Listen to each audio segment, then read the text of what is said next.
Hey guys, thanks for tuning to the channel. In today's video, I wanted to go through how did I manage to get MS, because that's something that went through my mind a lot in the early diagnosis and a lot of my friends and family, because as you can see from the thumbnail that I've added there, it was just to kind of show that because I was a really fit, healthy, young person that was obsessed with the gym. So to the outside world, I was one of the fittest and healthiest people you can imagine. And so when I told people that I was diagnosed with MS, no one could believe it. And so I just wanted to go through kind of the reasons why you can still get MS even though you're a really healthy person. I always feel awkward saying this, but it's got to be done. If you like the video, make sure you hit that like button and subscribe to the channel for more videos about my journey with multiple sclerosis and how I'm trying to overcome it.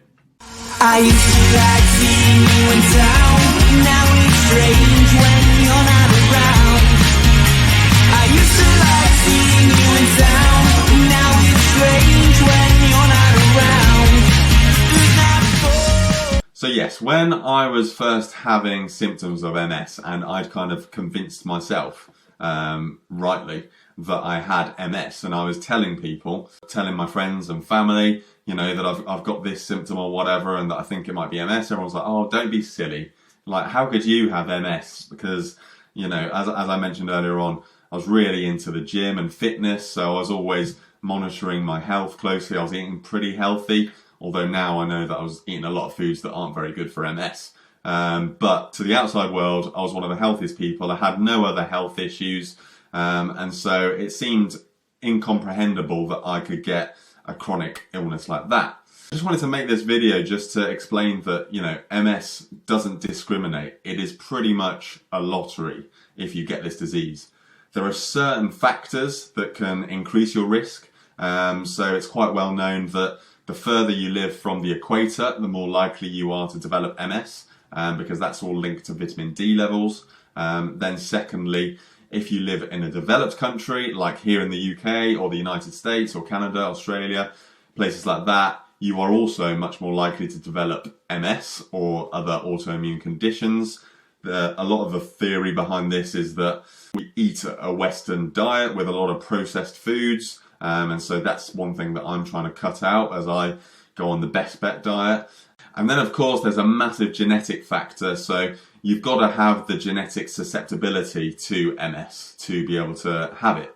But that it's not 100% set in stone. So say for example identical twins, you would think that if one were to develop MS, the other one would have to, but they don't. And that's because there's a lot of lifestyle factors, the ones that I mentioned before, so vitamin D, your diet, and it's of my opinion that there's so many different external factors that affect whether you're going to get MS or not. So it's to do with your stress levels, how well you sleep, how well your thyroid is functioning in terms of your adrenals, and all different factors like that. Your blood sugar, your insulin levels, they all play a massive part in this. And so that's why this disease is so hard to cure, because it's not just one gene, it's not just one cause and effect. There's so many different factors at play here.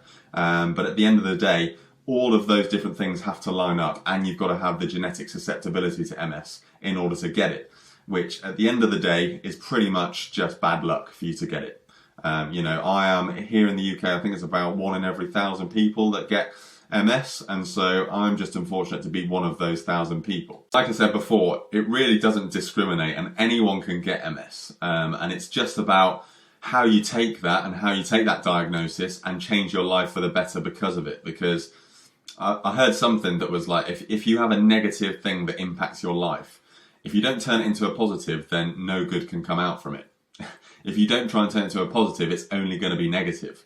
And so the only way that you can actually benefit from it is to try and flip it on its head and turn it to a positive. And so that's exactly what I've tried to do. I've changed my life, turned it upside down. I've changed kind of my career path because of it. I've switched up my diet, how I manage myself, my body, my stress levels, because from what I understand now from the science and literature around it, although I on the surface looked like a really healthy person before my MS diagnosis, and that's why, you know, as I said before, friends and family couldn't believe it, but from what I've done the research of now, there was a lot of things going on in my body and in what I was eating, what I was doing in terms of sleep, all that sort of stuff that really wasn't good. And there was definitely an imbalance in my body, because, say for example, there was a few things. So I used to drink a lot of water every day, and that was always a bit of an alarm bell for me, that I thought something was going wrong, because I'd always get tested for diabetes. The doctors would say, no, it's not diabetes, we're not really sure what it is, but you shouldn't really be drinking that much and feel the need to drink that much water during the day. And then I was urinating a lot because of that, but kept on just getting pushed to one side, kept getting it checked out, and they'd say, no, there's nothing wrong with you. And I'd just go about my day, just carry on drinking loads. But now, ever since that I've switched up my diet and I've made these lifestyle changes, I drink like a normal person. And the turnaround there is just, I think, to me, that's kind of a signal that what I'm doing in terms of the diet and the lifestyle changes that I've made have been really positive, because there was clearly something going on in my body, that there was an imbalance there that wasn't quite right, because my body was clearly trying to filter something out of my system, whether that was perhaps the gluten in my diet that I've now cut out, maybe it was linked to the dairy, who knows, maybe it was just because my microbiome was in a really bad state and it was causing this imbalance within my immune system, and all these other factors, who knows. But I think it's just a sign of, it's just one example that I've got there of my life before, and how there was something not quite right in my body that I've now managed to change and fix because of everything that I'm doing to try and combat my multiple sclerosis. I think I've gone off on a bit of a tangent there, but what I'm trying to get across is that multiple sclerosis can affect pretty much anybody.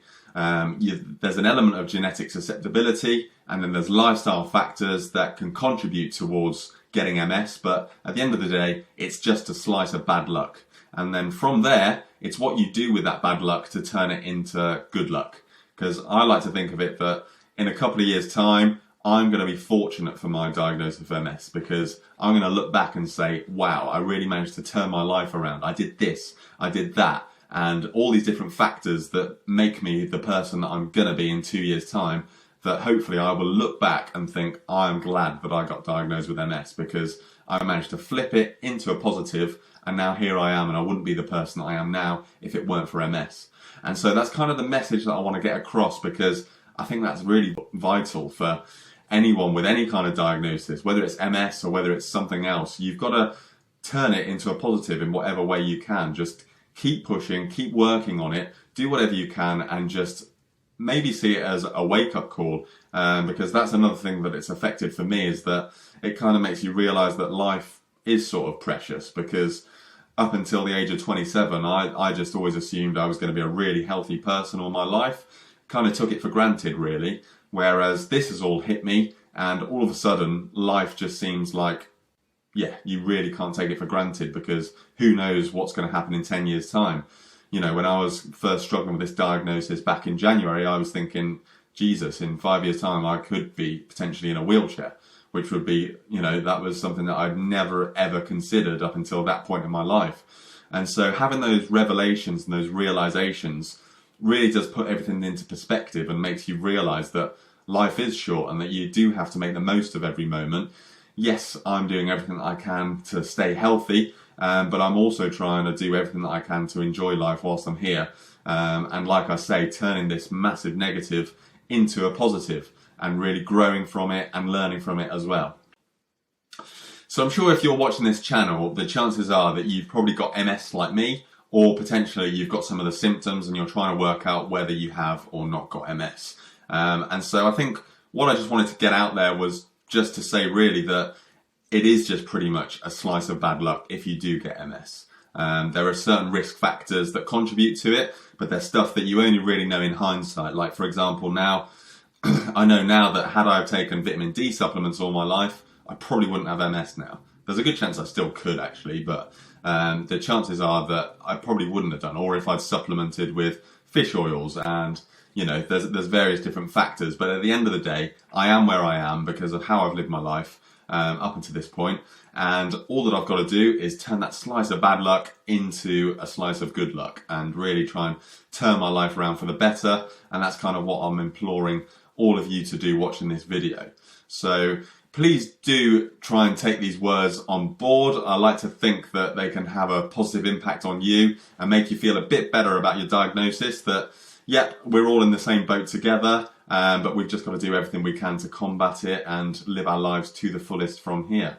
So let me know if you've been in a similar position to me, where you've been in disbelief, thinking, how can this happen to me? I'm really healthy. I've got the whole rest of my life planned out of being a healthy person, and then this chronic illness comes along, because I know I won't be the only person thinking that. So please do let me know in the comments your thoughts on the video. Let me know if you've got any questions at all, and I'd love to get involved and answer any questions that you might have and share my experiences with you. As always as well, if you've got any video ideas, please let me know in the comments below, and I'd love to get the videos out there that you want to see, because at the end of the day, I just want to help other people on this channel. And if you've got a question, then I'm sure there's thousands, if not hundreds of thousands of people that are suffering with MS that have got the same question. So please do get involved in the comments below. Once again, if you like the video, hit that like button and subscribe to the channel for more videos like this on my journey with MS. See you on the next video. I used to like seeing